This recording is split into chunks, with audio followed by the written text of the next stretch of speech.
आपको अहम खबर से आगाह कर रहे हैं। बड़ी खबर है, आपको बताते चलें। पीटीआई ने जेल भरो तहरीक का लाहौर से आगाज़ कर दिया गया है।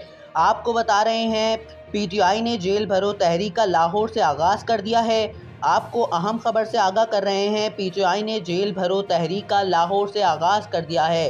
पाकिस्तान तहरीक इंसाफ का हुकूमत को टफ टाइम देने का ऐलान। कारकुनान गिरफ्तारी देने के लिए तैयार हैं। आपको अहम खबर दे रहे हैं। पीटीआई ने जेल भरो तहरीक का लाहौर से आगाज़ कर दिया है। कारकुनान गिरफ्तारी देने के लिए पुरजोश नज़र आ रहे हैं। ख़वातीन की भी बड़ी तादाद गिरफ्तारियां देने के लिए तैयार है।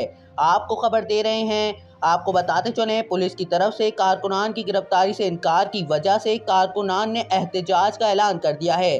अहम खबर से आपको आगाह कर रहे हैं। पीटीआई ने जेल भरो तहरीक का ऐलान कर दिया है और लाहौर से इसका आगाज़ भी हो गया है। आपको खबर दे रहे हैं, पाकिस्तान तहरीक इंसाफ का हुकूमत को टफ टाइम देने का ऐलान है। आपको बता रहे हैं, कारकुनान की बड़ी तादाद गिरफ्तारियां देने को तैयार है। ख़वातीन की भी बड़ी तादाद गिरफ्तारी देने को तैयार है, लेकिन पुलिस की तरफ से कारकुनान की गिरफ्तारी से इनकार की वजह सामने आ गई है और कारकुनान ने एहतजाज का भी ऐलान कर दिया है। आपको खबर दे रहे हैं, पीटीआई ने जेल भरो तहरीक का लाहौर से आगाज़ कर दिया है।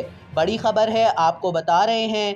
पीटीआई ने जेल भरो तहरीक का लाहौर से आगाज़ कर दिया है। पाकिस्तान तहरीक इंसाफ का हुकूमत को टफ टाइम देने का ऐलान कर दिया गया है। कारकुनान गिरफ्तारी देने को भी तैयार हैं। कारकुनान में जोशो वलवला पाया जा रहा है। ख़वातीन की बड़ी तादाद गिरफ्तारियां देने को तैयार है।